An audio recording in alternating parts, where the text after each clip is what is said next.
Como saben, el 12 de agosto de 2026 habrá un eclipse total de Sol en el norte de España. Bueno, de todos modos, ahora ya lo saben. Probablemente muchos de ustedes quieren asistir, ya sean conocedores más o menos experimentados o que no sepan absolutamente nada del tema. Y ya sea que hayan encontrado este video después de una búsqueda en Google, aquí y ahora vamos a ver todo lo que hay que saber sobre este eclipse, en particular dónde, cuándo y cómo observarlo.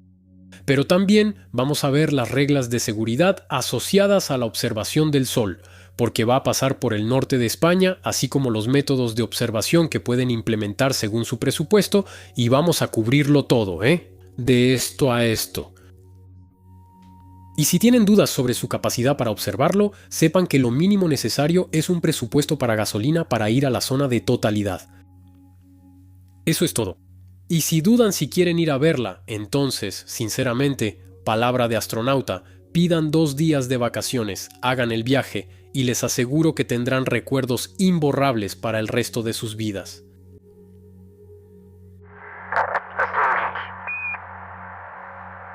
Gracias. De todos los fenómenos naturales a los que pueden esperar asistir en su vida, el eclipse total de Sol es a la vez uno de los más accesibles y uno de los más impresionantes. Perseguir un tornado o presenciar la erupción de un volcán requiere conocimientos especializados sobre el tema, un presupuesto considerable e incluso asumir riesgos importantes. Los eclipses totales de Sol son fenómenos relativamente raros, pero presenciarlos solo requiere una cosa: manejar unas cuantas horas para encontrarse en su trayectoria. Los riesgos que se corren son quemaduras de sol y, bueno, quedarse ciego, pero solo si haces cualquier tontería. En principio, cualquier persona con sentido común debería salir ilesa. Pero bueno, como parece que no es tan común como uno pensaría, vamos a hablar de eso de todas formas, Hablando con la gente a mi alrededor, también me di cuenta de que muchas personas no saben necesariamente qué es un eclipse solar. Así es. Creo que entre los que son habituales del canal, bueno, está bien, pero para los demás, lo prometo, no los voy a dejar fuera. Entonces hay muchas cosas que decir.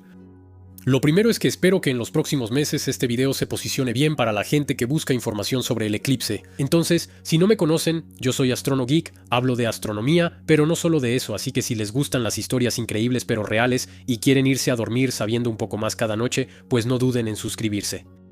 Para la gente que tiene prisa, el eclipse será el 12 de agosto de 2026 en Groenlandia y en España. Y como sé que no van a ir a Groenlandia, bueno, excepto el tipo que veremos inevitablemente en los comentarios y que él sí va a ir, pues sepan que la fase parcial va a comenzar en España, alrededor de las 7:30, hora local, y la fase total llegará poco antes del atardecer, o sea, más o menos a las 8:25.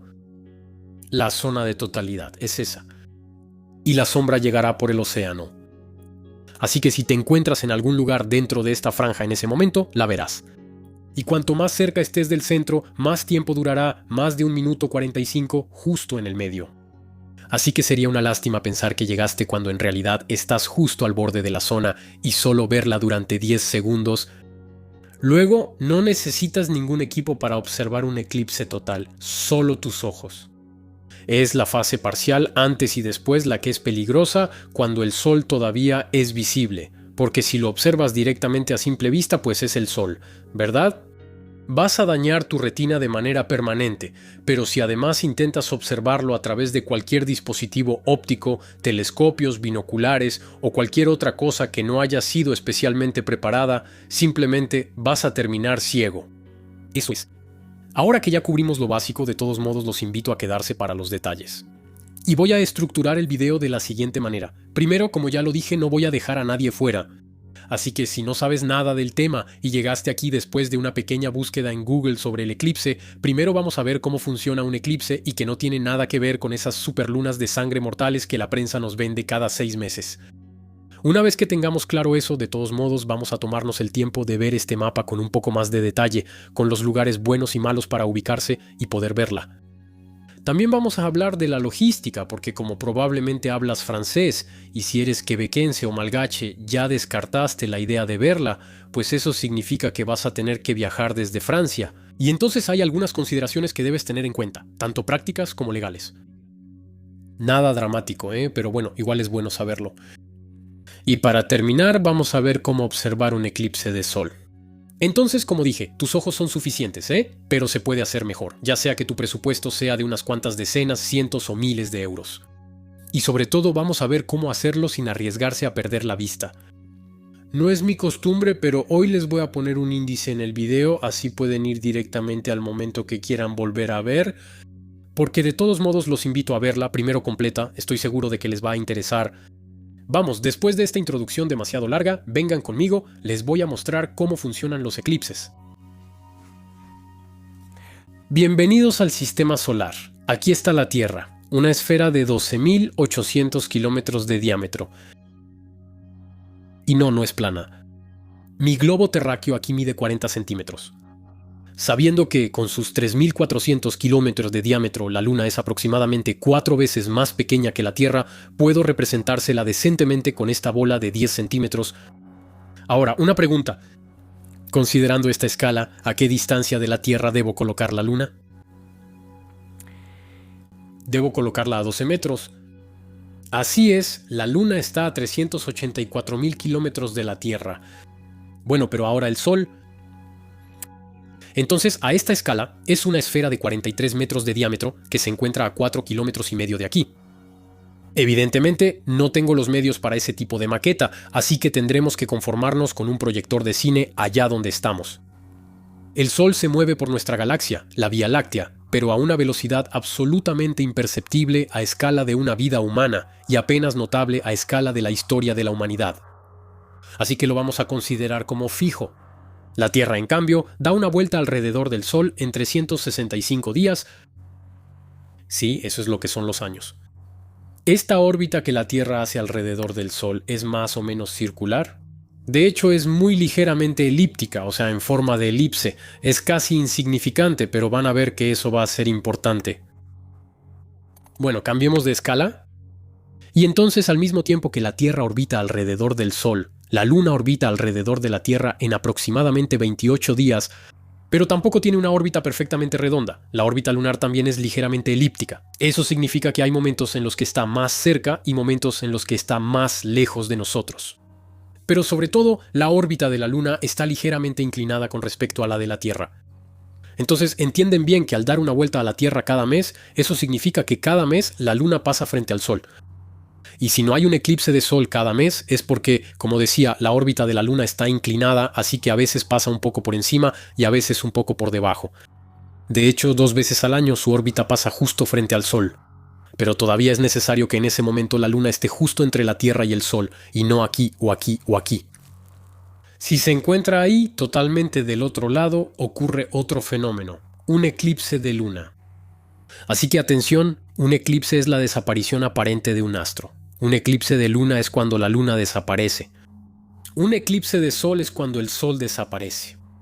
Bueno, cambiemos de nuevo de escala. Entonces, antes de continuar con el eclipse de Sol, hablemos rápidamente del eclipse de Luna. La única fuente de luz en el sistema solar es el Sol. Y entonces en el lado opuesto la Tierra proyecta una sombra.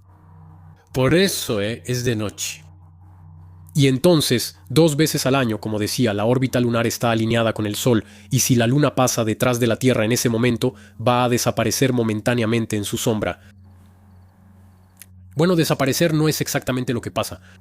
De hecho, la Tierra tiene una atmósfera, y nuestra atmósfera difracta y dispersa la luz del Sol. En resumen, por la tarde, cuando el Sol acaba de ponerse, ya no lo ves, pero eso no significa que el cielo esté negro. La dispersión de ciertas longitudes de onda de la luz del Sol hace que el cielo se vea rojo. Bueno, ahora imaginen que están en el espacio, muy lejos detrás de la Tierra. El Sol está oculto, pero todo alrededor de la Tierra ven la atmósfera, que dispersa la luz del Sol y por eso se les aparece roja. De hecho, detrás de la Tierra están viendo un atardecer alrededor de todo su contorno. Bueno, aquí hice trampa, puse mi proyector en rojo, porque mi Tierra inflable no tiene atmósfera. Entonces retomemos, cuando la Luna pasa detrás de la Tierra, entra poco a poco en su sombra. Entonces pueden ver una especie de media luna muy extraña que disminuye rápidamente. Luego, cuando pasa completamente dentro de su sombra, no desaparece por completo. Está iluminada por el débil resplandor rojo del atardecer alrededor de toda la Tierra y entonces toma un bonito tono cobrizo. Eso es lo que se llama un eclipse total de luna. Y por cierto, no es una superluna de sangre. Además, ni siquiera es de color rojo sangre, aparte de ser muy oscura. Y por cierto, les dije hace rato que la Tierra no es plana. Pues bien, este es un fenómeno que no se puede explicar en el modelo de la Tierra plana.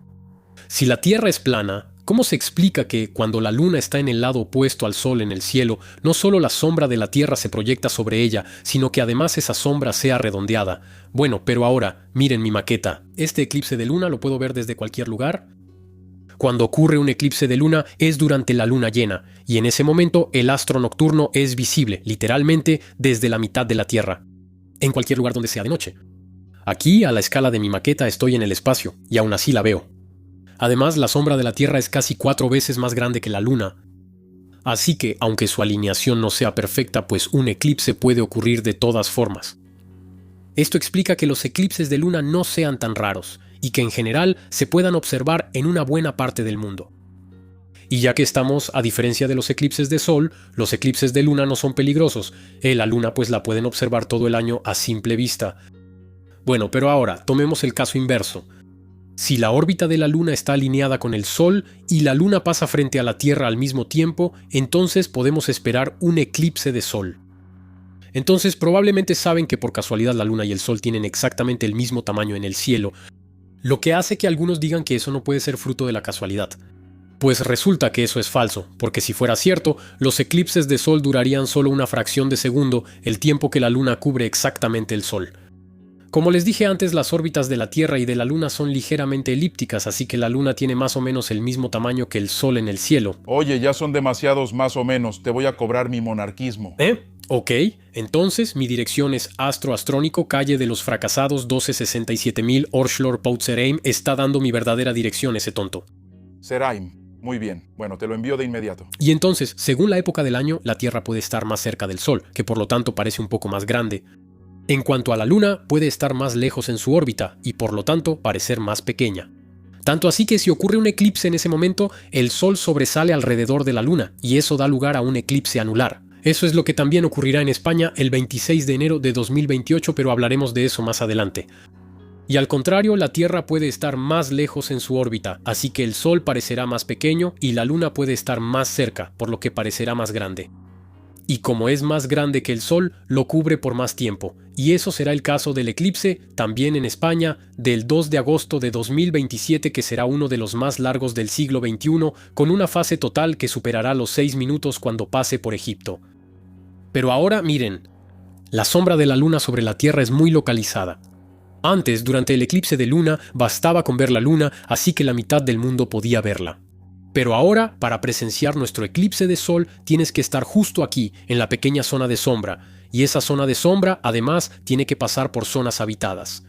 A menudo sucede que solo pasa por el polo o en medio del océano, lo que significa que incluso cuando ocurre un eclipse, pues no está garantizado que sea observable, o al menos no sin hacer un crucero en medio del océano, o viajar a tierras hostiles con menos 30 grados en el termómetro. Así que técnicamente, los eclipses de sol no son un fenómeno raro, sin embargo, la probabilidad de que puedas observar uno es relativamente baja. Y por eso los invito de todo corazón a aprovechar la ocasión. El próximo eclipse total en Francia será en 2081, así que si esperan a que eso suceda donde viven van a esperar mucho tiempo. Y si creen que no vale la pena, pues déjenme describirles un poco cómo es la cosa. Bueno, guardo mis cosas y les cuento. Entonces imaginen, en cuestión de unas horas, la luz del sol disminuye poco a poco, hasta el punto de que podrías sentir que olvidaste quitarte los lentes de sol. Si pones atención, puedes notar fenómenos curiosos a tu alrededor, como dibujos de medias lunas en las sombras. Pero la verdad es que si no pones atención, perfectamente puedes estar bajo un eclipse y no notar la diferencia. Pero eso es cierto para un eclipse parcial, como el que habrá en la Francia metropolitana. Por ejemplo, ¿quién se acuerda del 10 de junio de 2021 o del 29 de marzo de 2025? No, porque en esas fechas hubo un eclipse parcial en Francia. Pero probablemente eso no les dejó recuerdos increíbles. En cambio, si se encuentran en el camino de un eclipse total, lo recordarán por el resto de su vida. Porque pasa esto. En los últimos minutos de la fase parcial, tienes la impresión de que el sol es como un foco cansado, a punto de apagarse. La luz es extraña a tu alrededor, demasiado tenue para ser natural. Cuando llega a la totalidad, de repente ves una sombra gigantesca acercándose rápidamente hacia ti en el horizonte. Una enorme columna negra en la atmósfera. Es la sombra de la luna y se acerca hacia ti a varios miles de kilómetros por hora. Luego el sol desaparece detrás de la luna. De repente la temperatura baja. Los pájaros dejan de cantar, los perros se asustan y la gente grita a tu alrededor. Entonces gritan de alegría, ¿eh? Nunca he visto a alguien gritar de miedo. Créame, si usted está en la multitud en ese momento, el ambiente será como el de un día de fiesta.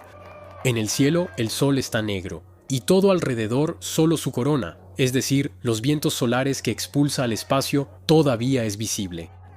A veces aparecen puntos naranjas alrededor de la luna. Son protuberancias solares, pero sobre todo es de noche, a plena luz del día, hasta tal punto que en el cielo puedes ver estrellas y reconocer las constelaciones. Pero es una noche extraña, porque puedes ver que el horizonte no es negro y que a lo lejos, a unos cientos de kilómetros, es de día. Un poco como al amanecer o al atardecer, excepto que no es al este o al oeste, sino a tu alrededor. Luego, después de 1 o 2 minutos en el horizonte, ves una pared luminosa que se acerca rápidamente hacia ti. La lluvia de luz que está detrás de la sombra de la luna. Y de repente, tan rápido como desapareció, el sol reaparece. La gente vuelve a gritar e incluso aplaude cuando los primeros rayos reaparecen. Al principio la luz es muy extraña, otra vez, como si el sol fuera un foco cansado, pero poco a poco vuelve a la normalidad y listo, ahora tienes recuerdos que vas a contarle a todo el mundo por el resto de tu vida. Y si no te sobra el dinero, esta experiencia puede costarte solo unos cientos de kilómetros de carretera. Y hasta puedes dividir los costos entre 4 o 5 si compartes el viaje. Así que se los repito, palabra de astronauta, si nunca han visto un eclipse total de sol o si dudan en ir a verlo, les prometo una experiencia única en su tipo. Bastante gente me ha dicho que no ven el sentido de ir a buscar un 100 en España cuando puedes tener un 90 en Alsacia e incluso un 99 o 99.5 en Biarritz, pero los eclipses de sol no se miden en porcentaje. Les puedo garantizar que al 90% alguien que no ha oído hablar del eclipse podría llegar al trabajo y simplemente decirles la luz está rara hoy. Un eclipse al 90% también requiere al menos un poco de equipo para poder observarlo. Al 99% la luz será muy extraña, eso es seguro, y quizá incluso en Biarritz puedan ver la columna negra en la atmósfera pasando a lo lejos hacia el sur. Pero bueno, eso es todo. No habrá noche en pleno día, no habrá sol negro, no habrá pájaros que se callen, no habrá escenas de júbilo en la multitud, solo un sol que parece un foco cansado. Así que está padre, ¿eh? Pero no se compara con el espectáculo que habrá unos cientos de kilómetros más al sur. Así que bueno, sé que no todos podrán estar libres ese día, pero si pueden, por ejemplo, pedir un día de descanso y pasarse un día entero en carretera, les recomiendo que lo hagan. Los eclipses son fenómenos difíciles de ver porque a menudo ocurren al otro lado del mundo. Ahora estará a unos cientos de kilómetros en coche. Yo tengo más o menos 1500 kilómetros de ida y otros tantos de regreso. Y pienso hacerlos. Y entonces, ahora que ya los convencí, sí, los convencí. Vamos a plantearnos con más detalle la pregunta: ¿dónde está? Entonces, un mapa general de España está bien. Un mapa detallado es mejor. Entonces, en la descripción encontrarán un enlace al sitio D'Eclipse, d'eclipse.app. El sitio les da un mapa del mundo con zoom y todas las características del eclipse según el punto que elijan.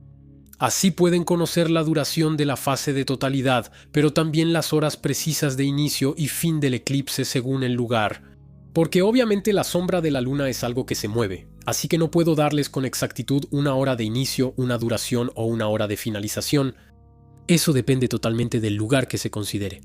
Entonces, el sitio te permite conocer los detalles del eclipse, una estimación del clima según el nivel de insolación anual, pero también la altura del sol sobre el horizonte y los lugares donde ya se habrá puesto.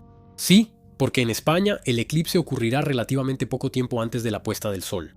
Entonces es perfecto para las fotos, para poder incluir un poco del paisaje en ellas. Pero obviamente, si estás en un valle profundo o detrás de una montaña, pues corres el riesgo de perderte el espectáculo. La sombra llegará por el Golfo de Vizcaya, así que el sol estará más alto ahí que para quienes estén a lo largo del Mediterráneo, aunque en principio estar allá no impedirá nada. Ahora, hablemos un poco de nubes. Entonces podrían decirme que a mediados de agosto en España eso no debería ser una consideración, y sinceramente espero que el cielo esté completamente azul. Pero, porque siempre hay un pero. Lo que determina la formación de nubes es lo que se llama el punto de rocío. En resumen, el aire siempre contiene cierta cantidad de agua en forma de gas, y hasta cierto punto pues simplemente no te das cuenta. Pero el aire solo puede contener agua hasta cierto límite, que se llama el punto de rocío. Y más allá de eso, el aire está saturado de agua, y esta empieza a condensarse en forma de vaho o en gotitas suspendidas en el aire que llamamos niebla cerca del suelo y nubes más arriba en el cielo. Solo que el punto de rocío no es fijo. Y uno de los principales parámetros que lo influye es la temperatura del aire. Y con un nivel de humedad dado, alcanzarás más rápido el punto de rocío en un aire frío. Entonces tomemos un caso normal de buen clima. El aire contiene un poco de agua. Ese mismo aire asciende en la atmósfera por convección y se enfría. Al llegar a cierta altitud, se enfría tanto que alcanza su punto de rocío. El agua se condensa alrededor de partículas de polvo suspendidas en el aire y ¡pum pam! Tienes una nube. Bueno, pero eso es en un día de buen clima normal. Un día en que el sol calienta la atmósfera de manera continua. ¿Ven a dónde quiero llegar? Durante el eclipse, la radiación solar va a disminuir y con ella la temperatura de la atmósfera. La consecuencia es que, incluso si se espera buen clima, si el nivel de humedad del aire ese día está cerca del punto de rocío, la llegada de la sombra de la luna podría provocar en unos minutos la formación de una capa de nubes, aunque sea delgada. Eso es precisamente lo que pasó durante el eclipse mexicano en 2024. El clima de ese día era variable, pero cuando llegó la sombra de la luna, el cielo se cubrió en unos minutos y tuvimos que recorrer casi 20 kilómetros a toda prisa para encontrar un claro desde donde ver la totalidad. Y obviamente, justo después, como para burlarse de nosotros, la temperatura subió y las nubes desaparecieron. Y así llegamos al siguiente punto. Les aconsejo que tengan movilidad. Me imagino que mucha gente va a tomar el tren porque realmente no tienen otra opción, pero si están en un lugar donde el cielo está nublado o a punto de nublarse, pues están atrapados. Bueno, de todos modos será de noche, Pero se perderán la corona solar. Y otra vez, bueno, pueden contar con buen clima en pleno agosto en España, pero pues nosotros también contábamos con un cielo despejado en pleno desierto, Así que, pues estén atentos al clima. Ahora, tener movilidad y por lo tanto ir en coche también tiene un montón de inconvenientes. El primero, pues es que no van a ser los únicos. A lo largo de la costa atlántica, en este 12 de agosto de 2026, habrá que prepararse para un tráfico horrible, con atascos y la imposibilidad de encontrar lugares para estacionar. Y, en mi opinión, la Guardia Civil, la policía, pues se va a dar el gusto de multar a todos los infractores que encuentre. De hecho, algunas estimaciones calculan en varios millones el número de astroturistas que podrían desplazarse para ver el eclipse. Imaginen el caos en las carreteras e imaginen la oportunidad para el Estado español. Cada extranjero mal estacionado que maneje mal o que en general no conozca las reglas españolas, pues es una multa más para las arcas del Estado. Me han contado de hoteles con habitaciones a 1.500 euros en la trayectoria de la sombra.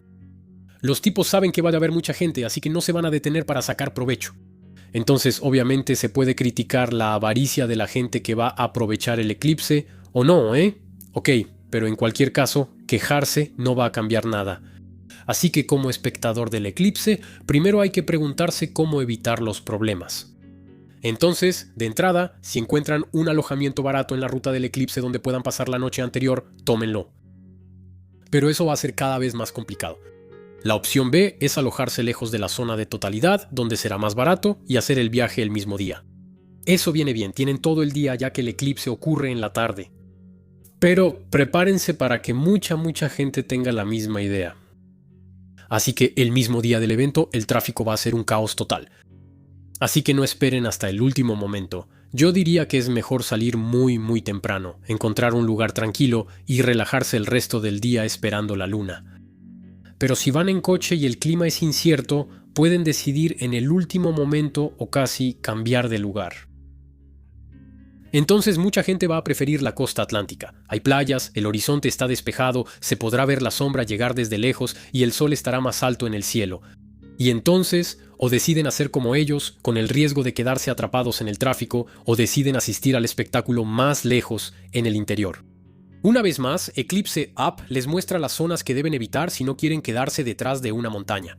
En ese momento es cierto que no tendrán el mar, pero podrán ver el eclipse con más tranquilidad. Además, siempre según Eclipse.app, por la zona de Zaragoza o Valladolid, tienen una menor probabilidad de cobertura de nubes. Bueno, pero ojo, obviamente, les digo esto hoy, más de 3 meses antes del eclipse, estos datos son promedios. Y entonces ese es el siguiente punto. Entre las cosas que deben llevar en su equipaje ya está una app del clima, con una eSIM si no tienen un plan de datos que funcione en el extranjero, una app de traducción si no llevan a alguien que hable español con ustedes, pero también pues bloqueador solar. Aunque al final del día el sol no pegue tan fuerte, igual van a pasar su tiempo mirándolo. También lleven agua. Mucha agua, porque en agosto en España hace calor. Y más aún si están atrapados en el tráfico. Ahora, también tenemos que hablar de las opciones nómadas. De hecho, dado el precio de los hoteles y la multitud en los campings, seguramente muchos de ustedes van a considerar la opción de acampar con tienda improvisada, y para ser honesto, esa también es la mía. Pero bueno, en España las reglas son muy estrictas respecto al campamento, así que vamos a hablar de eso para que no les salga aún más caro que una noche de hotel. Sí, porque dependiendo de qué tan grave sea su acampada libre, las multas van desde 30 hasta 3.000 euros. Entonces, lo primero que hay que saber es que en España se distinguen 3 tipos de paradas para dormir. La primera es el estacionamiento. Si estacionas tu coche y duermes en la cajuela, pues es tu coche y nadie puede prohibírtelo. Sin embargo, en España hay muchas zonas donde el estacionamiento de larga duración o el estacionamiento nocturno están prohibidos. Pienso especialmente en muchas zonas costeras. Así que claro, puedes hacer lo que quieras en tu coche, pero si la zona limita el estacionamiento a 2 horas, pues está bien para una siesta, pero es poco para pasar la noche. Luego distinguimos el vivac.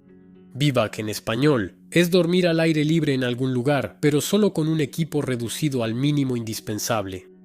En resumen, fuera de la montaña, eres tú en tu saco de dormir directamente sobre el suelo. Dependiendo del lugar, incluso la tienda de campaña puede entrar ya en nuestra última categoría, la acampada libre. Porque la acampada libre consiste en instalar cualquier equipo de campamento fuera de un lugar destinado para eso. Las autoridades españolas muestran esta ilustración a los turistas. Si duermes incluso en el techo de tu coche, no invades los alrededores. Así que bueno, pues es estacionamiento. Pero el más mínimo toldo, cualquier cosa que sobresalga, incluyendo una mesa y sillas de camping, se considera acampada libre y está prohibido en la mayoría de las regiones. El simple hecho de poner una casa rodante sobre calzos, aunque nada sobresalga, se considera acampada libre. Y bueno, otra vez, pónganse un poco en el lugar de los policías. Aunque no les digan que tienen que cumplir una cuota, van a ver pasar a miles de turistas extranjeros, así que un buen número probablemente ignorará por completo las reglas vigentes. Entonces al primero le darán una llamada de atención, al segundo un sermón y al tercero y a todos los que sigan una buena multa bien fuerte. Y usted no será ni el primero ni el segundo. Y ahí solo hablo de la gente que ignora las reglas de buena fe. Pero también habrá otros, de hecho, no debería tener que decirlo, pero viendo las montañas de mierda que se encuentran al borde de las carreteras, lo digo de todos modos. Si viniste con tu bolsa de papas llena, puedes irte con la bolsa de papas vacía. Los que ensucian la orilla de las carreteras son el reflejo de lo que dejan tirado ahí. Basura. Tengan un poco de maldito respeto por los demás. Otra regla muy importante en España. Es un país razonablemente árido. No se hace fuego. Ni siquiera con una estufa de gas, está estrictamente prohibido. Y no se abstienen solo por su seguridad, también lo hacen por su cartera, porque les digo de una vez, será mejor rentar la habitación de hotel en 1.500, les saldrá más barato. Bien. Y ahora la cereza del pastel. Y bueno, las reglas cambian de una región a otra. En Asturias y Cantabria, es decir, la costa atlántica, si bien el vivac se tolera en la montaña, está estrictamente prohibido en la costa. En Castilla, o sea, más abajo, en el interior, estacionar no es un problema siempre y cuando sea fuera de las zonas naturales protegidas y de los municipios turísticos. Sí, porque se me olvidaba ese detalle, pero en general, donde sea que estés, a no más de unos cuantos kilómetros de un camping, van a hacer todo lo posible para prohibirte todo lo que puedan para, bueno, obligarte justamente a ir al camping. Y entonces en Castilla, el campamento libre o el vivac está prohibido en los terrenos y en los bosques públicos, y en terreno privado es con autorización del propietario. Así que para una parada improvisada en un lugar donde ni siquiera sabes de quién es, pues puedes considerar que está prohibido. En Aragón, es decir, la siguiente región, en el camino del eclipse hacia el Mediterráneo, pero es más o menos igual, o sea que el estacionamiento fuera de las zonas protegidas y turísticas está permitido, y el campamento libre no está permitido. Además, una declaración a las autoridades, como mínimo, una solicitud al ayuntamiento más cercano. Bueno, otra vez no veo qué tiene de salvaje este campamento. En cuanto a Cataluña, en la zona mediterránea, es aún más estricto. Incluso el bivac está prohibido, salvo en zonas autorizadas y por encima de los 2000 metros de altitud. Y sobre todo, consideren que lo que les digo aquí es con base en información más o menos reciente y pueden estar seguros de que las autoridades españolas van a implementar reglas excepcionales para el eclipse. Así que todo lo que les digo aquí podría quedar obsoleto fácilmente. Así que, en mi humilde opinión, las opciones de estacionamiento simple en lugares donde no hay límite de tiempo siguen siendo las menos arriesgadas. Y les recuerdo que, para que se considere que está estacionado, nada debe sobresalir de su vehículo, no debe estar sobre calzos y debe estar aparcado en un lugar donde pueda quedarse durante la noche. Y, dicho todo esto, la zona de totalidad va a estar entre 400 y 4500 kilómetros de la frontera francesa, dependiendo de dónde salgas y a dónde vayas. Así que dormir más lejos, incluso en un hotel, y hacer el viaje el mismo día, sigue siendo una opción. Sin embargo, como el eclipse termina al atardecer, también consideren que después todos van a lanzarse a las carreteras. Así que, de nuevo, prevean los atascos, los largos trayectos para regresar estando agotados después de un día lleno de emociones, o bien la opción de hospedaje, de acampar o dormir en el coche, en fin. También prevean lo que viene después del eclipse. Bueno, ahora queda lo más interesante. Ya sea que hagan el viaje hasta España o que se conformen con ver un eclipse parcial desde su casa, de cualquier manera se trata de observar el sol. Entonces, antes que nada, lo repito, un eclipse total de sol se observa a simple vista, excepto que antes y después, inevitablemente, hay fases parciales que sí son potencialmente peligrosas. Porque se trata de observar el sol. Normalmente no se les ocurriría mirarlo fijamente, pero durante un eclipse es tentador intentarlo.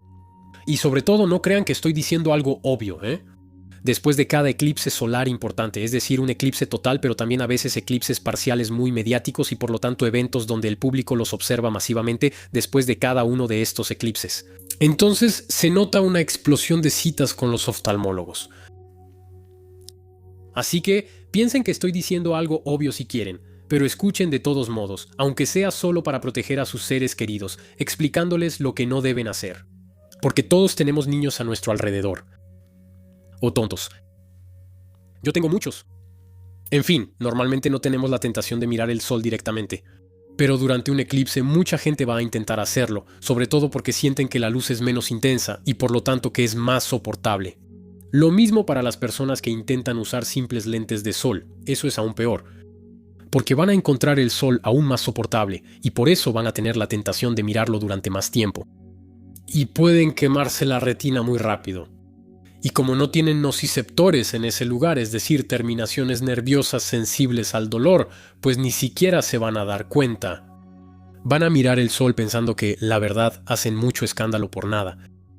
Y al día siguiente pues van a tener una sensación extraña, como una persistencia retiniana después de haber visto algo demasiado brillante, pero esa pues no se va a quitar. Y obviamente va a acabar alojándose en tu fobia, el lugar de tu campo visual que usas para leer o ver pequeños detalles.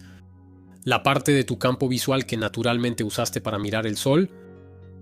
Y entonces pasarás a formar parte de la larga lista de personas que van a pedir una cita con el oftalmólogo. El oftalmólogo te dirá que no se puede reparar una retina quemada y que solo podrás esperar recuperar un poco de agudeza visual si la inflamación disminuye. Pero que, al mismo tiempo, tendrás que aprender a usar tu visión periférica. Y entonces, para evitar eso, hay una solución muy simple: los lentes para eclipse. Son unos simples lentes de cartón con un filtro tipo astro solar. Entonces, ojo, no es solo papel aluminio. Lo aclaro porque he visto gente quejarse de que a 4 euros el par es un verdadero fraude y que mejor se los van a hacer ellos mismos con el rollo que tienen en la cocina. No, simplemente no, mala idea. De todas formas, el papel aluminio de cocina es opaco. Simplemente no funciona. Por favor, en general, eviten las manualidades hechas al aventón. Las asociaciones de astronomía no son conocidas por su avaricia, así que si existiera una manera fácil y gratuita de mirar el sol directamente, puedes estar seguro de que te la recomendarían. Pero como no es el caso, recomendamos el filtro astro solar. Es un filtro especial que cumple con normas estrictas y que deja pasar una 100 milésima de la luz del sol. Así que no solo se los digo, consigan lentes para eclipse, sino que además consigan varios pares y no esperen hasta el último momento. Porque el día antes o 2 días antes del eclipse, cuando todos los vendedores se queden sin existencias, pues no van a pedir más por barco para que lleguen un mes después cuando ya nadie los quiera. También piensen que en cuanto la televisión en canales de gran audiencia les diga que los compren, las existencias van a desaparecer. Y entonces pues también les decía que compren varios pares porque estarán ustedes, pero también su pareja, sus hijos, el tío, la tía, el vecino, no sé quién más, y tener solo un par para que todos lo usen, pues es muy frustrante y ni les cuento cómo va a quedar cuando los niños empiecen a pelearse por tenerlo. Porque también está eso, siempre revísenlos antes de usarlos. Al menor agujero o al menor rayón, tírenlos. Bueno, guárdenlos de recuerdo si quieren, pero entonces escóndanlos para que nadie tenga la tentación de usarlos. Y entonces, cuando Kevin y Jean Masturbain hayan roto el único par que debían compartir, pues van a estar contentos de tener unos de sobra. No hace falta pedirlos por tarimas, obviamente, pero yo siempre me las arreglo para proveerles a mis seres queridos. Les dejo un enlace en la descripción que los llevará a Optic Hunter London. Son amigos, pero también y sobre todo son el importador de equipo astronómico en Europa, incluso para otros distribuidores. Y solo para que no me atribuyan intenciones que no tengo, no gano ni un centavo por darles este enlace. Si se los doy es porque son amigos, y prefiero recomendar tanto a unos amigos como a un sitio de calidad, Bueno, esa es la forma más simple y barata de observar el eclipse directamente. Y durante todo su desarrollo. Sobre todo, las fases parciales, ¿no? Pero ya les dije antes que si existiera una manera fácil y gratuita de observar el Sol directamente, todas las asociaciones de astronomía se los harían saber. Eso no existe. En cambio, sí existe una manera fácil y gratuita de observar el Sol de forma indirecta. Eso, todas las asociaciones de astronomía te lo explican, y yo también te lo voy a explicar. Es una manualidad de lo más sencilla, con materiales reutilizados y poco más que ya todos tienen, y no requiere más herramientas que unas tijeras y un rollo de cinta adhesiva. Que también ya todos tienen. Y este dispositivo es la combinación de un estenopo y una cámara oscura. Una cámara oscura, el antecesor de la cámara fotográfica. Y entonces, ¿cómo funciona? La luz se desplaza en línea recta y gracias a este principio, si la hacemos pasar por un agujero diminuto para proyectarla en un espacio oscuro, podremos ver la imagen invertida de lo que está afuera de la caja. Entonces todo lo que tienes que hacer es conseguir una caja de cartón. De un lado, vas a recortar una pequeña ventana de unos cuantos centímetros. Al mismo tiempo, vas a recortar un pedazo de papel aluminio justamente un poco más grande que tu ventana y con un alfiler tendrás que hacer en el centro un agujero, lo más pequeño y regular posible. Ese pedazo de papel aluminio pégalo en la ventana de tu caja de cartón y como el aluminio es opaco y no es para nada un buen filtro solar, la luz ahora solo entra por el diminuto agujero que hiciste ahí. En el lado opuesto, dentro de la caja de cartón, pega una hoja blanca.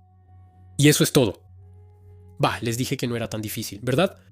Ese agujero en el aluminio se llama estenopo y su caja una cámara oscura, camera obscura en latín, que dio su nombre a las cámaras modernas. Su uso es muy sencillo, simplemente van a apuntar su caja hacia el Sol, hasta proyectar la luz de este sobre la hoja blanca.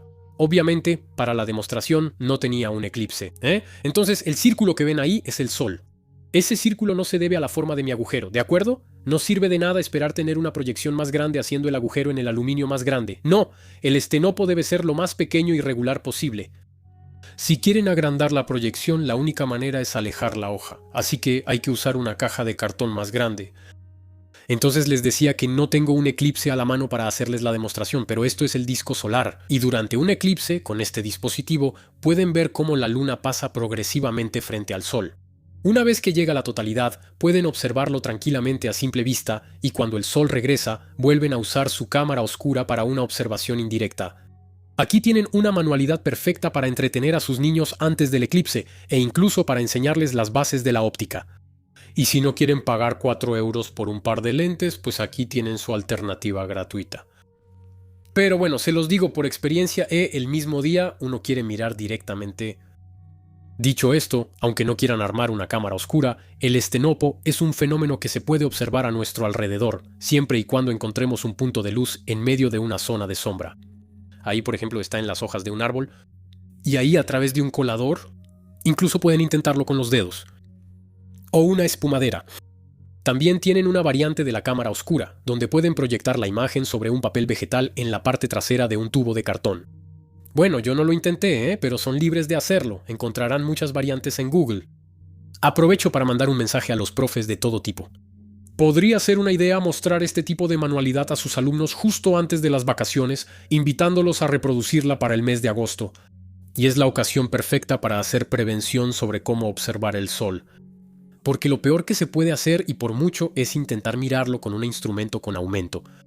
Y con eso me refiero a telescopios refractores, telescopios terrestres para observación de aves, binoculares comunes e incluso cámaras fotográficas. Es simple. Si hay vidrio o un espejo, no pongas el ojo en el aparato. ¿Saben lo que dicen? Se puede observar el sol con un telescopio solo 2 veces. Una vez con el ojo izquierdo, una vez con el ojo derecho. Y después necesitas un bastón y un perro. Entonces, obviamente es posible usar instrumentos ópticos si han sido filtradas adecuadamente. Pero incluso ahí los invito tanto a ser prudentes como a tomar siempre medidas preventivas. Les voy a explicar por qué. Pero primero les voy a explicar cómo se filtra correctamente un instrumento óptico. La hoja astrosolar. De nuevo, les dejo un enlace en la descripción y sigo sin ganar ni un centavo por eso.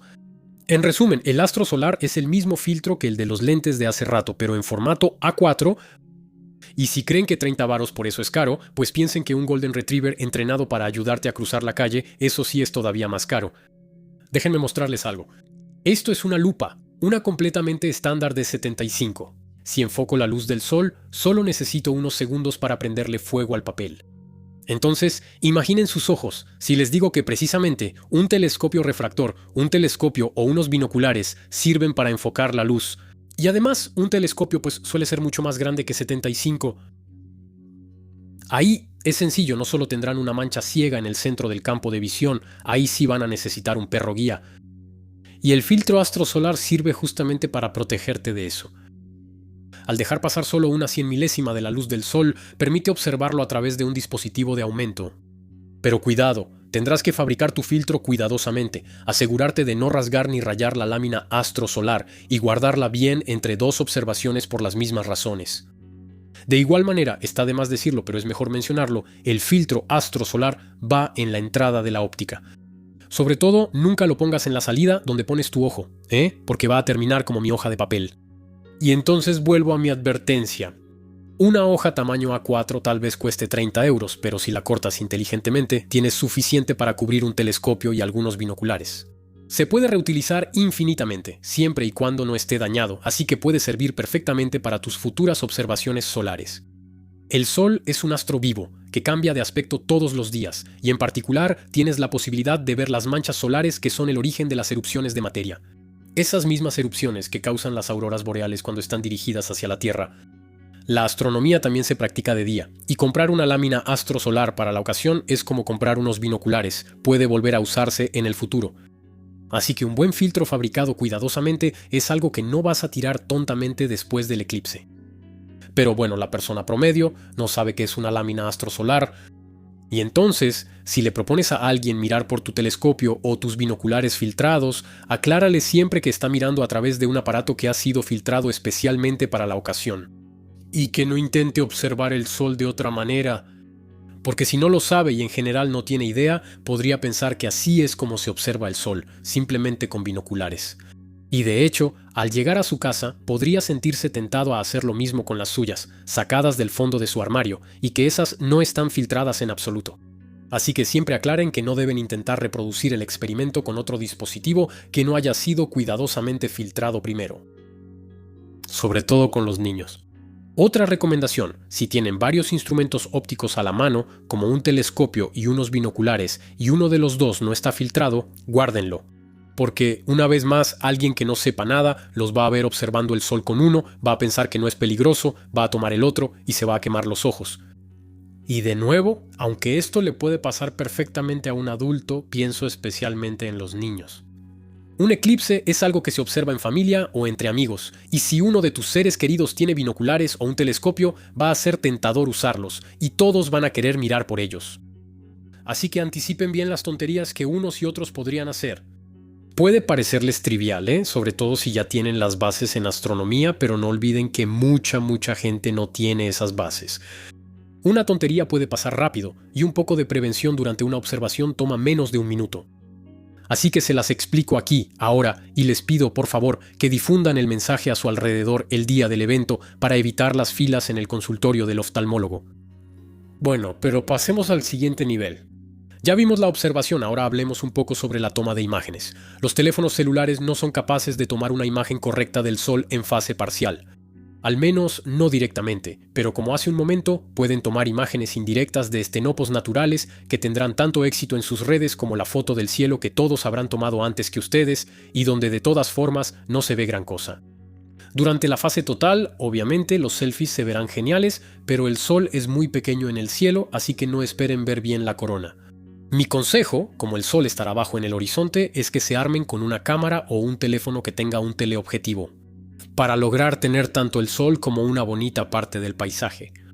Las fotos de eclipses parciales o totales solas en el cielo, ya hay muchas en Google Imágenes. Si quieres tomar una buena foto que destaque, tendrás que hacer una un poco más única. Así que ten una idea creativa, pero un buen comienzo, bueno, tal vez sea intentar incluir una parte del paisaje también. Para la foto, prepara ya sea un pedazo de lámina solar para el aparato o al menos un filtro de densidad neutra de 1000. Entonces, para los conocedores, en de 1000, una milésima de la luz, su aparato podrá soportarlo unos segundos o minutos sin daño, pero no lo deje apuntando constantemente hacia el Sol. Con un filtro solar astronómico, en cambio, estará seguro. De igual manera, el Sol es pequeño, difícil de encuadrar, así que tal vez considere usar un trípode. Para fotografiar la fase total, sin embargo, tendrás que quitar el filtro, y ahí ten mucho cuidado. De hecho, un teleobjetivo actúa exactamente como un telescopio, o como mi lupa de hace un momento, así que para fotografiar la fase total habrá que organizarse un poco. Primero, dependiendo de dónde se encuentren, una vez más saquen la aplicación eclipse.app y vean exactamente cuánto tiempo debe durar la fase total. Calculen un margen de seguridad de 10 a 15 segundos y creen un temporizador en su teléfono. Pero hagan eso antes, Por supuesto, la fase total es muy corta, Si quieren aprovecharla un poco, tendrán que estar organizados. Entonces, al inicio de la fase total, en el segundo en que el Sol desaparezca, inicien su temporizador. Y ahí, y solo ahí, retiren su filtro y tomen su foto. Si tuvieron la buena idea de ponerle bien el filtro a su cámara antes, tal vez todavía esté casi apuntando hacia el Sol, fijada en su trípode, y así ganarán valiosos segundos. Porque 90 o 100 segundos de totalidad es muy poco tiempo, sobre todo si ya pasan 10 o 20 buscando el Sol en su teleobjetivo mientras están medio en pánico. Así que tomen sus fotos y cuando su temporizador suene, eso significa que solo quedan unos segundos. No intenten ganar unos segundos más, vuelvan a poner su filtro y disfruten el resto del espectáculo. Si quieren fotografiar un anillo de diamante, el momento en que el Sol reaparece, les aconsejo que hagan trampa e intenten primero el momento en que desaparece. Pero bueno, pero cuidado, quiten su filtro en el último segundo y luego, cuando regrese el Sol, pónganlo de inmediato otra vez. Si no, pues van a quemar su sensor. Sí, de hecho, asumo que hoy en día las cámaras tienen visores digitales, así que si miran por ahí, en el peor de los casos es la cámara la que se quema. Pero si todavía tienen una cámara con un visor óptico donde ven directamente lo que ve la cámara, por favor no miren por ahí porque son sus ojos los que se van a quemar. La forma más segura, y probablemente también la más cómoda, sigue siendo usar la pantalla de su cámara colocada en un trípode. Y en cualquier caso, estén seguros de lo que están haciendo. No lo hagan al azar, y mucho menos improvisen. No tendrán tiempo. Un eclipse total no les da tiempo para improvisar. Si no están seguros de sus valores de exposición, configuren su cámara para que tome varias diferentes de una sola vez. En general es una opción que se llama horquillado. Y obviamente hagan pruebas antes. Y en cualquier caso, no hagan tonterías con el filtrado. Sobre todo con el anillo de diamante. Hice todo lo posible para advertirles de los riesgos, Si queman algo, es su culpa, Y bueno, vamos a subir aún más de nivel. Si ya son habituales del canal, no van a descubrir nada nuevo, pero para los demás, de todos modos me voy a tomar 2 minutos para hablarles de los telescopios automáticos. Son telescopios cuyo principio es ser totalmente a prueba de tontos. Aunque no sepan absolutamente nada de astronomía, estos aparatos los llevan de la mano y les permiten observar tanto la Luna, los planetas como el cielo profundo con sus nebulosas y galaxias, todo mientras son ultra portátiles y se instalan en 2 minutos, cronometrados. Y con un filtro solar, opcional para algunos y que viene incluido para otros, también son capaces de seguir y captar imágenes del Sol. Sí, porque no lo especifiqué, pero el Sol se mueve en el cielo, así que sus lentes y sus cámaras van a tener que volver a centrarlos regularmente. Y entonces, estos telescopios son capaces de seguir al Sol en el cielo, y como envían sus imágenes a su teléfono o a una tableta, además pueden observar varias personas al mismo tiempo, mientras pueden grabar lo que están viendo. Bueno, pero en cuanto al precio, ahí ya empezamos a hablar de un presupuesto. En la gama de entrada, aún así, a 700 euros ya les había hablado extensamente del Seastar de ZVO, pero para resumírselo, mientras más pequeño es un instrumento óptico, menor será su poder de resolución, es decir, su capacidad para revelar detalles de lo que están observando. Así es, son las leyes de la física cuántica, se debe a la difracción de la luz. Explico eso con más detalle en los videos dedicados a cada telescopio. Entonces los telescopios grandes no es una competencia de quién la tiene más grande, Bueno, tal vez un poco, pero sobre todo es una necesidad si queremos distinguir detalles. Y entonces, como dije, en la gama de entrada les hablé del Seastar S50 y de sus 50 de diámetro, diciéndoles que era muy pequeño y que para mí era realmente el mínimo por debajo del cual no hay que ir. Excepto que, mientras tanto, SVO dejó de fabricar el S50 y lanzó el S30. No se los recomiendo, sinceramente. Bueno, les dejo un enlace en la descripción, pero es pequeño. Al lado está el S30 Pro, que según Astrónico tiene un circuito óptico realmente bueno, muy por encima de lo que se ve en otros telescopios automáticos. Pero aún así, solo es de 30, así que realmente está hecho para campo amplio, como las nebulosas grandes, objetos pequeños como el Sol. No lo sé. No lo he probado, tal vez lo pruebe algún día, pero de cualquier manera cuesta más o menos lo mismo que el S50. Astrónico, como siempre, dice que está muy bien, pero bueno, eso es todo. Así que lo mismo, Enlace en la descripción. Arriba tienen el Odyssey de Unistellar, que aunque sigue estando hecho para el cielo profundo, pretende ser un poco más especializado en planetaria que los otros modelos. Con un filtro solar opcional es capaz de apuntar automáticamente al Sol. Es un telescopio, un reflector de 80, pero que pueden encontrar a partir de 2.000 euros. Y ahí también ya había hecho una prueba completa hace algún tiempo y se las dejo en una ficha. Y de nuevo les dejo un enlace al telescopio en la descripción. En el mismo estilo tienen el Véspera de Baunis. Les costará un poco menos, 1.600 euros, pero es un refractor de 50 milímetros. Y parece que es muy bueno si le creo a otros youtubers de astronomía que lo han probado, pero yo personalmente nunca lo he tenido en mis manos. Entonces, filtro solar opcional y enlace en la descripción. Bueno, eso era para los telescopios automáticos, esos aparatos que te guían tanto de día como de noche y que no solo se pueden usar para el eclipse, sino también para la astronomía en general.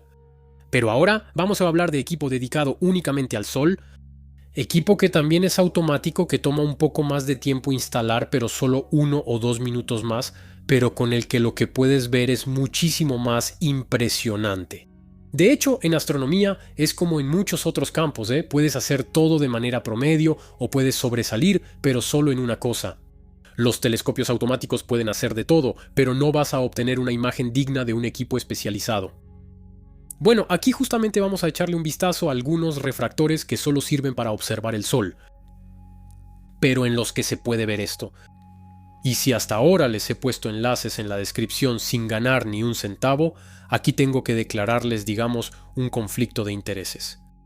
Pero eso no cambia mucho de lo habitual. En resumen, esto es lo que pasó. Hace algún tiempo, Damien de Optic Hunter Lindon, el colega de Astrónico, me llamó por teléfono para preguntarme si tenía un espacio para un patrocinio. Solo que ya no tengo espacios para patrocinios desde hace mucho tiempo. Así que bueno, le dije que no, pero que iba a hablar del eclipse de este verano y entonces le propuse un trato. Optic Hunter Lindon me presta un equipo increíble que me ha estado llamando la atención desde hace tiempo, yo hago la prueba y si llegan a tener suficientes ventas después de esta prueba, pues eventualmente tengo derecho a quedarme con uno de los lentes. Así que para ser muy claro, el equipo del que vamos a hablar no les voy a decir cosas buenas porque me hayan pagado por ello. Les digo cosas buenas porque realmente me parece bueno y espero poder quedármelo si de su lado logran algunas ventas. Pero más allá de eso, no he recibido ni un centavo por hablarles de esto, El dinero que genere este video será el del patrocinio. Como siempre. Y entonces, ahora vamos a hablar de los telescopios con filtro H-alfa. Son lentes dentro de los cuales hay un interferómetro de Fabry-Perot. Entonces, para explicarles qué es un interferómetro de Fabry-Perot, investigué por mi cuenta y bueno, vamos a hacer una explicación más o menos sencilla, porque si no, esto se va a convertir en una clase de física cuántica. Si superpones dos ondas electromagnéticas, interfieren entre sí. En resumen, es como en la superficie del agua. Si superpones dos olas medianas, se forma una ola grande, y si superpones una ola y un valle, pues ya no hay ola en absoluto. Según este principio, vamos a colocar dos espejos semirreflectantes uno frente al otro, que van a reflejar la luz una y otra vez para que ésta interfiera consigo misma. Y al hacer esto, vamos a esforzarnos por anular todas las longitudes de onda, excepto una. La línea está en 656,3 nanómetros con un margen de 0,05 nanómetros, y entonces en la entrada tienes toda la luz del sol y a la salida únicamente esa longitud de onda, y solo esa longitud de onda. Cuando observas el sol con un filtro clásico, reduces toda la luz en un factor de 100.000. Entonces puedes ver las manchas solares, pero las protuberancias o las células convectivas, que son mucho menos luminosas en comparación con el resto, te resultan invisibles. Al limitar tu observación a la línea del hidrógeno ionizado, esos detalles se revelan. Y puedes ver los filamentos de materia expulsada, las tormentas en la superficie del astro, en resumen, el Sol, tal como los astrónomos profesionales suelen presentártelo. Pero con una precisión de 0.05 nanómetros, déjame decirte que estamos ante un equipo de alta precisión. Y es por eso que los telescopios con interferómetro de Fabry-Perot, cuestan un huevo. Hasta ahora, principalmente eran fabricados por la marca Lund, y había que contar con unos buenos 10.000 euros para poder comprar uno. Y lo peor de todo es que el interferómetro está integrado en el telescopio, y bloquea tanta luz que necesitas al menos un objeto tan brillante como el Sol para poder ver algo. Unos amigos astrónomos se divirtieron haciendo el cálculo, y al observar una nebulosa con eso, habría que esperar 2 días para que un solo fotón, pase a través del filtro. Así que estamos hablando de telescopios exclusivamente solares. Y además, hasta ahora costaban un huevo. Pero Lund es cada vez más difícil de encontrar en Europa, y otras 2 marcas se han sumado, Acuter y Skywatcher, que son conocidas por hacer equipos accesibles y de buena calidad. Ahora bien, accesible sí y no. Todavía tienes que calcular entre 1.200 y 5.000 euros. De todos modos vamos a ver eso. Y al mismo tiempo, le pedí a Optic Winter Linden que me prestara otra cosa, una montura solar, la Solar Quest, también de Skywatcher. Y por eso les decía que estamos usando equipo automático. Esta montura es genial. Todo lo que tienen que hacer es ponerla en su trípode más o menos horizontal y más o menos apuntando al norte. Y cuando digo más o menos es realmente del orden de 12 parsecs. La orientan al norte más o menos a ojo. Después todo lo que tienen que hacer es encenderla. Usa 8 pilas AA y después de varias tardes completas de pruebas, las pilas todavía no se han agotado. ¿Y acepta pilas recargables? En fin. Una vez encendida, ella sola busca su posición GPS y a través de la señal GPS la hora. Al hacer esto, sabe a qué altura está el Sol y va a girar sobre sí misma hasta que el pequeño sensor integrado lo vea y se fije en él. Y ahí ya no lo suelta. A diferencia de las monturas ecuatoriales que hay que alinear precisamente con el polo celeste, lo cual de día es molesto, esta es azimutal, es decir, se mueve arriba, abajo, izquierda y derecha. Y para el Sol eso es más que suficiente. Pero obviamente su sensor está hecho para captar el Sol. Y nada más. Es una montura solar.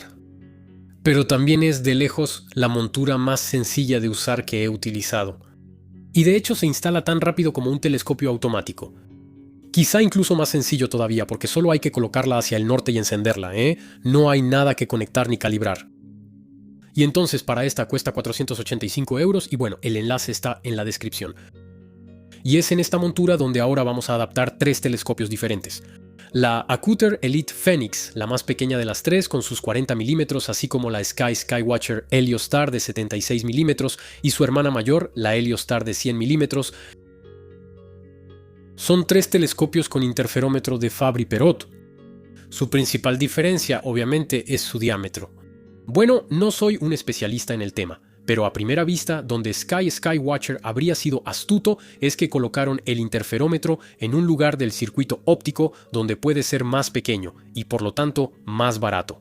Pero en general sigue siendo equipo de precisión y mientras más grande es, más vidrio hay, vidrio que pasa meses enfriándose en hornos. En fin, con el material óptico, los precios suben rápido con el diámetro, nada nuevo bajo el sol, como suele decirse. Y entonces, sin sorpresa, la más costosa de las 3 pues es la Heliostar de 100 milímetros, que de todas formas cuesta 5.000 euros, viene en un gran estuche acolchado con espuma. Menos mal, considerando el precio de la joya. Con un parasol muy práctico, el espejo diagonal con un filtro bloqueador que es indispensable para su uso, un ocular de 22 milímetros en 1 pulgada y 1/4 y un adaptador para colocar tus oculares de 2 pulgadas. Al recibirla, ya viene con su cola de Milano y un buscador solar muy práctico. Solo tienes que alinear la luz del sol con el agujero. Así que el uso de una montura automática o motorizada no es absolutamente indispensable, ¿eh? Solo es más cómodo. En teoría, la Solar Quest es capaz de soportarla, y es cierto que como son de la misma marca, habría sido tonto por parte de Skywatcher no anticipar eso. Dicho esto, el efecto palanca está casi al máximo con los 6 kilos del telescopio. Funciona, pero la montura claramente te mira de reojo diciéndote que seas amable y no le pongas tu cámara grande encima.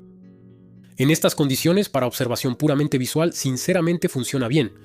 Dejé la 100 en la montura toda una tarde y el seguimiento no se vio afectado. Bueno, de todos modos voy a hacer un paréntesis. Para capturar imágenes del sol, compré una pequeña cámara de ZWO, la ASI AZ 174 mm, por recomendación de Nico. Porque sí, él sabe calcular las equivalencias de campo y el poder de resolución en relación al tamaño del fotocito, yo no. En resumen, es una cámara en blanco y negro, optimizada para fotografía planetaria. Es muy pequeñita, así que no afecta de manera notable la capacidad de carga de la montura, y solo necesita conectarse al puerto ZWO en una PC. Así que bueno, es menos sencillo que un telescopio automático, pero sigue siendo muy simple. Eso era solo para explicarles de dónde salió esta imagen. Y el poder de aumento de la de 100 milímetros con sus 760 mm de distancia focal hace que el sol entre justo en el campo de la cámara. Después tenemos la Heliostar de 76 milímetros también de Skywatcher. Y antes de hablar de eso, quiero llamar su atención sobre el hecho de que cambio de telescopio rápidamente en la montura, a la que le da absolutamente igual. Cambiar así de telescopio no tiene absolutamente ningún impacto en el seguimiento del Sol, que se realiza de manera continua gracias al sensor integrado que corrige la orientación constantemente. Y entonces, la de 76 milímetros es simplemente la hermana menor de la de 100 milímetros, se entrega de la misma manera con una pequeña diferencia. Ya no hay un adaptador para los oculares de 2 pulgadas, sino un adaptador para smartphone en su lugar. Pero antes de hablar de este, como se puede esperar con sus 600 mm, el telescopio tiene una distancia focal de 160 mm más corta que su hermana mayor, lo que implica, todo lo demás igual, un menor aumento. Y ese menor aumento hace que, nuevamente todo lo demás igual, no se perciba la menor resolución debida al diámetro más pequeño. El Sol solo se ve un poco más pequeño pero no menos nítido. Esta imagen se realizó exactamente en las mismas condiciones que la anterior. Por otro lado, la bestia pesa 2.2 kilogramos menos que su hermana mayor y cuesta casi la mitad. En resumen, antes solo el telescopio costaba 5.000 euros, ahora un poco más de 3.000 con la montura. Y entonces, hablemos un poco del adaptador para smartphone.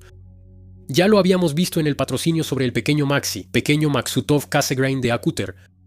Entonces, está bien, pero tampoco es algo extraordinario. Prácticamente cualquier teléfono se puede fijar ahí. Pero cuando tienes varios lentes empiezan los problemas. Porque no sé cómo deciden los teléfonos cuál elegir, pero en principio es un verdadero lío interno. Lo intenté con un Android y un iPhone, y yo que pensaba que cada lente correspondía a un aumento, pues al parecer no es así. El teléfono cambia de una a otra, incluso con un aumento manual, así que tienes que luchar para tenerla correcta y mantenerla. Además, es probable que vea el soporte cuando está en gran angular y quiera activar un modo macro. En fin, sentía un poco como si intentara domar a un pony con mal carácter. No es imposible como un rodeo en un Mustang salvaje, pero ya sabes, el pequeño pony que no se deja pues es un poco igual. Y eso es la primera etapa. Porque después, en un telescopio H-alfa, el Sol no lo ves así. Eso es una imagen en blanco y negro recoloreada. No. En realidad se parece más a esto. Porque la línea del hidrógeno, 656,3 nanómetros en realidad, es rojo.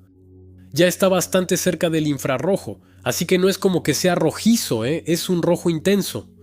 Y eso, tu teléfono no está calibrado para eso. Así que su balance de blancos está completamente mal. Así que puede ser una buena idea ponerlo completamente en modo manual y decidir eso por él. Y entonces, después de algunos intentos, rápidamente logré obtener una imagen correcta, pero sigue siendo muy poco contrastada en comparación con la pequeña ASI 174 mm. Por cierto, las imágenes que les muestro aquí no le hacen justicia para nada a lo que se ve en directo. La dinámica del ojo humano no tiene comparación con la de una pequeña cámara de teléfono o incluso una cámara astronómica. A simple vista se ven mucho mejor las protuberancias y las tormentas no son solo manchas blancas, están llenas de detalles. Esta de 76 milímetros me gusta mucho. Funciona muy bien con el campo de la pequeña ASI de 174 mm, está perfectamente soportada por la montura y es un buen compromiso entre capacidad de resolución y tamaño. Así que se los digo así, es esa la que espero poder conservar al final de la prueba y llevarme hasta España. De hecho, incluso le veo un gran potencial para la astronomía urbana. Imagínate, te instalas en el centro de la ciudad un día soleado y les propones a los transeúntes que se asomen explicándoles lo que están viendo. Bueno, pero ahora pasemos a la última de las tres, la pequeña Elite Phoenix de Acuter, y esta es muy sorprendente. Entonces, obviamente, cuando hablamos de 40 de diámetro con una distancia focal de 400, significa un poder de resolución y un aumento más bajos que los dos Skywatcher. Todo lo demás igual, aquí está el Sol en la de 100, en la de 76 y en la Acuter. Pero tiene ventajas nada despreciables. Para empezar, su buscador solar está tan bien hecho como el de las Skywatcher. Además, tiene el buen detalle de venir acompañada de un ocular con zoom, lo que significa que no necesitas cambiarlo para cambiar el aumento. Viene con un soporte para teléfono y sobre todo el interferómetro es desmontable. Entonces por un lado tienes el interferómetro y el prisma diagonal con filtro para observar el Sol y por el otro el telescopio sin su interferómetro, que entonces tiene 91 milímetros de diámetro, y con un prisma diagonal sin filtro para, observar el resto del cielo. Sin embargo, ojo, estos tres telescopios son acromáticos. El cromatismo es cuando tienes colores que se desbordan y te hacen unos bordes de colores feos en los objetos con mucho contraste. Vidrio apocromático, o sea, donde los colores no se desbordan o casi nada, pues en telescopios para H-alfa no tiene ningún sentido. Pues sí. Solo observas una sola y única variante de rojo, a 0.5 angstroms, entonces los otros colores no pueden correrse. Eso solo añadiría un gasto innecesario a una máquina que ya de por sí no es barata. Y entonces la Hooter, como las otras dos, es acromática. Entonces no tiene consecuencias para observar el Sol, pero en cuanto quitas el interferómetro para observar, por ejemplo, la Luna, pues los colores se desbordan. Bueno, no más que en cualquier otro telescopio acromático, ¿eh? No hay absolutamente nada dramático. No se convierte de repente en un culo de botella. Pero bueno, igual hay que saberlo. Y entonces esta Acuter, además de ser más versátil que las demás, viene con un argumento de peso. Su precio. Menos de 1.200 euros y para un telescopio H-alfa, bueno, hay que decirlo, pues no es caro. Porque los Skywatcher solo sirven para observar el Sol y nada más. El fabripero no se puede desmontar. Aquí tienen un instrumento compacto que claro no es un telescopio súper potente, pero con el que pueden esperar distinguir algunas nebulosas grandes. Su distancia focal no es muy larga, así que los planetas se verán chiquitos. Pero en cambio se va a defender bien con la Luna. Pero sobre todo, es un telescopio que también podrán sacar durante el día, y donde un instrumento estándar filtrado con un filtro solar solo les mostrará las manchas solares, aquí el interferómetro les permitirá observar las protuberancias, las tormentas y las células convectivas. Y si quieren preguntarme por qué entonces prefiero de todos modos la Skywatcher, hay dos razones. 1. La de 76 milímetros es más compatible con mi cámara. Es justo el equilibrio adecuado para tomar imágenes. Y 2. La versatilidad en realidad no me importa mucho porque tengo mi Odisea al lado para tomar imágenes de la Luna, mi Ibiscope para el cielo profundo y el Seastar si no quiero complicarme y solo quiero algo súper portátil. Pero si no es un argumento para mí puede serlo para otros, así que lo menciono. Y de todos modos voy a terminar con algo. ¿Por qué gastar tanto dinero en un telescopio que solo sirve para observar el Sol? Si no quieren o no pueden gastar ese dinero, sobre todo, no lo hagan. Pero por una vez, a diferencia de los telescopios automáticos que son muy orientados al público general, aquí estamos hablando de un equipo un poco más especializado. Preguntarse si uno quiere uno de estos telescopios es un poco como preguntarse si quieres gastar 5,000 varos en un saxofón cuando hay muy buenas guitarras por 200 varos. La verdadera pregunta es, ¿tienes ganas de tocar el saxofón? En astronomía, para hacer algo bien, necesitas equipo especializado. Y eso no es cierto solo para la observación solar. Un equipo que funciona bien para planetaria no es adecuado para cielo profundo, y viceversa. La observación solar también es una astronomía diferente a las demás. En general, la astronomía es oscuridad, frío, soledad, la linterna frontal para no golpear el trípode al que le dedicaste media hora para poner en estación y largas sesiones de darks, flats y offsets. La astronomía solar es calor, luz y tal vez hasta la carne asada calentándose cerca.